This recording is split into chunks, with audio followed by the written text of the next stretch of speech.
बिन सत्संग विवेक न होई, और राम कृपा बिन सुलभ न सोई। सत्संग होता है भगवान की कृपा से। राधा वल्लभ श्री हरिवंश सभी भक्तों को राधे राधे।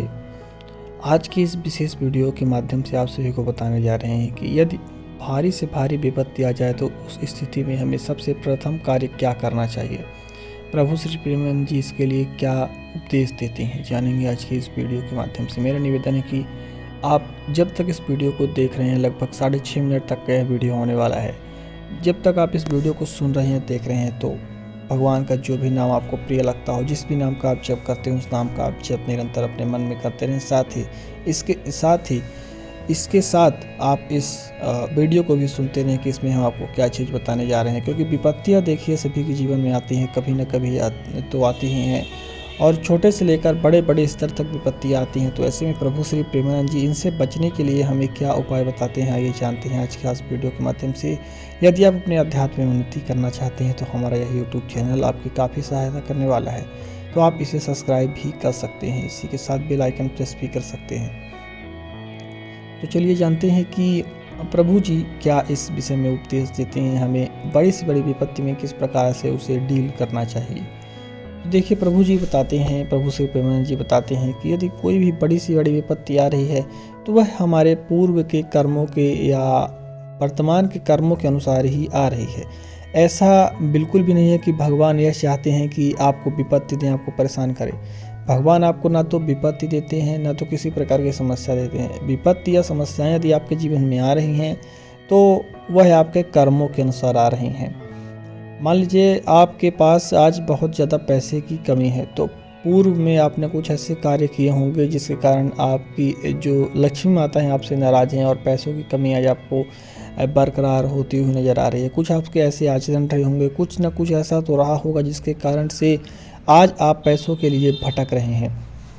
तो कुल मिलाकर कहने का अर्थ यह है कि हम अपने जैसे ही कोई विपत्ति आए वैसे ही हमें अपने विवेक में, अपने दिमाग में ठान लेना चाहिए कि कहीं ना कहीं हमने बुरे कर्म किए हैं, पाप आचरण किए हैं, जिसके कारण से आज ऐसे में विपत्ति आ रही है। हम भगवान के नाम जब से इसको समाप्त कर देंगे, ऐसा अपने मन में आपको ठान लेना है। कितनी बड़ी से बड़ी विपत्ति हो, मान लीजिए आपके 10,000 रुपये चोरी हो गए, तो आप उस जगह यह मान लें कि हमने कहीं किसी के 10,000 रुपये चुराए होंगे या उसका दुरुपयोग किया होगा या किसी की 10,000 रुपये की चीज़ की वस्तु चुराई होगी।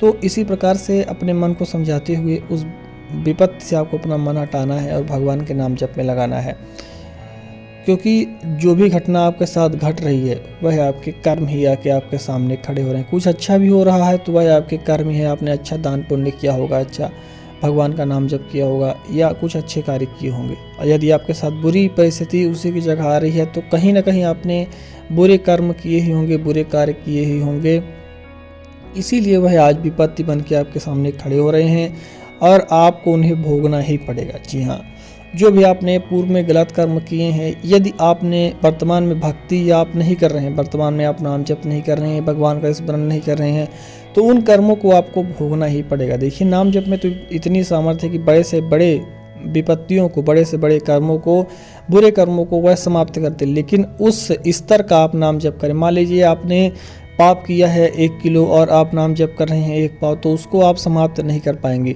यदि आपने पाप किया है 1 पाव और नाम जप आप करते हैं 300 ग्राम, 400 ग्राम, ऐसी स्थिति में आप उस पाप को रौंद कर आगे बढ़ जाएंगे। तो यानी कि कहने का अर्थ है कि जितना बड़ा आपका पाप हो उसी के स्तर का आपका नाम जप भी हो। तो अब किसी को पता तो है नहीं कि उसने पूर्व में कितने बड़े पाप किए हैं, इसीलिए प्रभु श्री प्रेमानंद जी बताते हैं कि दिन भर आपको नाम जप करना चाहिए। दिन भर नाम जप ये जब आप करेंगे तो धीरे धीरे करके आपके बहुत नाम आपके बैंक बैलेंस में इकट्ठा हो जाएंगे। भगवान रूपी बैंक में आपके बहुत सारे नाम इकट्ठा हो जाएंगे, नाम रूपी बैंक में आपके बहुत सारे नाम जब इकट्ठा हो जाएंगे और वह आपके पूर्व के गलत प्रारब्धों को, पापाचरणों को मिटाकर आपको वर्तमान में सुख की अनुभूति कराएंगे।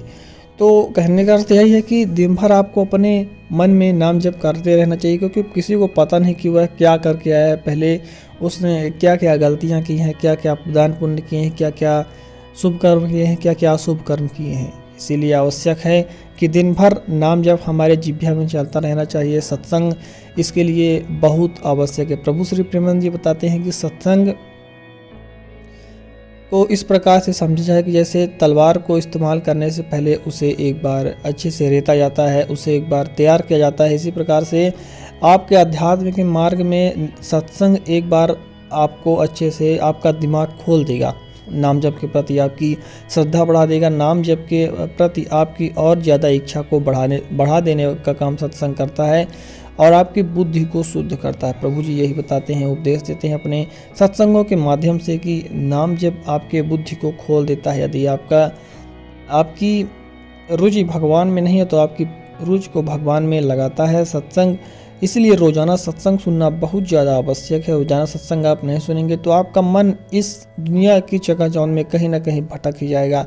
आप इधर से उधर भटक ही जाएंगे और धीरे धीरे आप फिर भगवान को भूलते जाएंगे। माया का ऐसा असर होता है कि वह आपको भगवान से दूर ले जाने में उसका 100% सहयोग रहता है। इसी के साथ आपके मन का भी इसमें बहुत बड़ा सहयोग होता है। तो अपने मन को मारें और रोज़ाना सत्संग भले ही 5 मिनट सुने, 10 मिनट सुने, लेकिन सत्संग अवश्य सुने। उसी के साथ नाम जप आप करें। नाम जप तो दिन भर करना आवश्यक है, लेकिन यदि आप शुरू में अभ्यास बना रहे हैं तो माले का सहारा आप लेकर नाम जप में आ सकते हैं और इसके बाद आपको बहुत ज़्यादा सुख की अनुभूति होगी। जैसे जैसे आपके पूर्व के प्रारब्ध मिटती जाएंगी वैसे वैसे ही आपको नाम जप में आपकी रुचि बढ़ती जाएगी और आपको और अच्छा लगने लगेगा। बहुत बहुत धन्यवाद। इस वीडियो में आपने अपना अंत तक समय दिया। फिर से मुलाकात होगी किसी नई वीडियो में। राधे।